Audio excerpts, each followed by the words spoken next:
इस विशेष वीडियो में हम कवक की दो श्रेणियों के विवरण पर चर्चा करेंगे। पहली है फाइकोमाइसीट्स और दूसरी है एस्कोमाइसीट्स। सबसे पहले फाइकोमाइसीट्स के आवास के बारे में बात करते हैं। ये जलीय आवासों में पाए जाते हैं, साथ ही ये नम और गीली जगहों पर सड़ती लकड़ी पर भी उपस्थित होते हैं और ये पौधों पर अनिवार्य परजीवी के रूप में भी पाए जाते हैं। माइसीलियम की स्थिति के बारे में बात करें।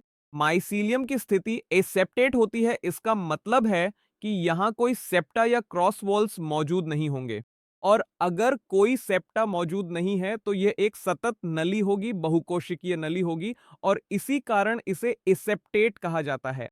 तो फाइकोमाइसीट्स के मामले में माइसीलियम एसेप्टेट के साथ साथ कोएनोसाइटिक भी होगा।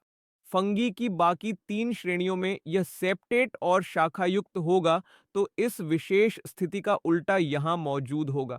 अब यहां विभिन्न प्रकार के प्रजनन के बारे में बात करते हैं।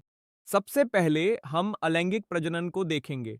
अब चाहे वह अलैंगिक प्रजनन हो या लैंगिक प्रजनन, दोनों ही स्पोर्स के द्वारा होते हैं, और यहां हमें स्पोर्स के नामों को नोट करना है।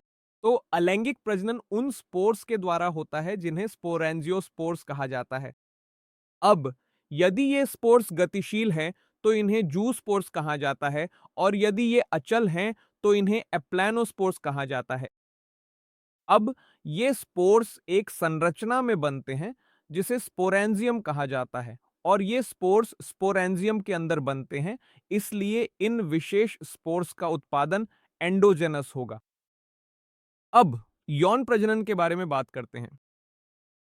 यौन प्रजनन के मामले में आदर्श रूप से फलन निकाय फ्रूटिंग बॉडीज होने चाहिए, लेकिन फाइकोमाइसीट्स के मामले में फलन निकाय अनुपस्थित होते हैं। अब इस स्थिति में युग्मकों में समगामी आइसोगैमस स्थिति हो सकती है, या असमगामी एनिसोगैमस या ओगैमस स्थिति हो सकती है। वह स्थिति जिसमें युग्मक आकार प्रकार में समान होते हैं उन्हें समगामी आइसोगैमस कहा जाता है, और यदि ये असमान होते हैं तो इन्हें असमगामी एनिसोगैमस या ओगैमस कहा जाता है। अब फाइकोमाइसीट्स के मामले में जाइगोट के बनने की प्रक्रिया होगी, और यह दो युग्मकों के संलयन से बनेगा। यहां उदाहरणों की बात करें तो फाइकोमाइसीट्स के मामले में तीन उदाहरण महत्वपूर्ण हैं। Mucor, Albugo. एल्ब्यूगो को सरसों पर परजीवी कवक भी कहा जाता है, और तीसरा है राइजोपस, जिसे ब्रेड मोल्ड कहते हैं। इसके बाद अगली फंगी की श्रेणी की बात करें तो वह है एस्कोमाइसीट्स। अब एस्कोमाइसीट्स के सदस्य सामान्यतः सैक फंगी के नाम से जाने जाते हैं।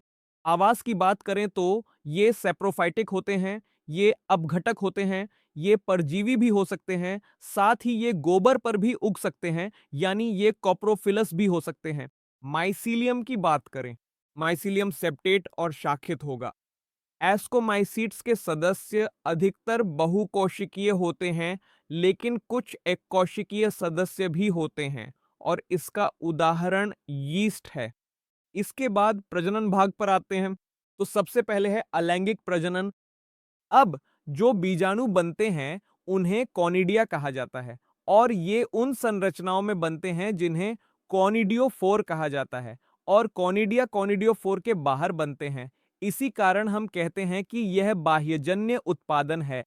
अलैंगिक प्रजनन के बाद अगला है लैंगिक प्रजनन।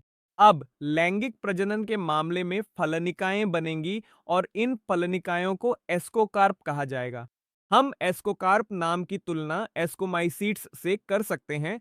दोनों में एस्को शब्द है, इसलिए एस्कोमाइसीट्स में फलनिकाएं एस्कोकार्प कहलाती हैं।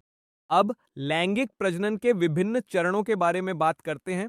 तीन चरण होते हैं: प्लाज्मोगैमी, कैरियोगैमी और अंत में मियोसिस।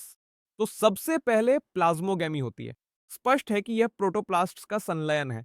अब प्लाज्मोगैमी के बाद चूंकि हम एस्कोमाइसीट्स की बात कर रहे हैं, इसलिए नाभिकों का तुरंत संलयन नहीं होगा। यहां एक मध्यवर्ती अवस्था होगी जिसे डाइकारियोटिक अवस्था कहते हैं, और यह एक संरचना को जन्म देगी जिसे एस्कस कहा जाता है। एस्की का एकवचन एस्कीडियम है। अब एक बार जब यह एस्की या एस्किडियम बन जाता है तो कैरियोगैमी यानी नाभिक का संलयन और मियोसिस इसी एस्किडियम में होंगे। अब अगर हम अलग अलग चरणों की बात करें तो हम उन्हें यहां रख सकते हैं। तो यह फलन संरचनाएं होंगी जिन्हें एस्कोकार्प कहा जाता है। इसमें सबसे पहले प्लाज्मोगैमी होगी।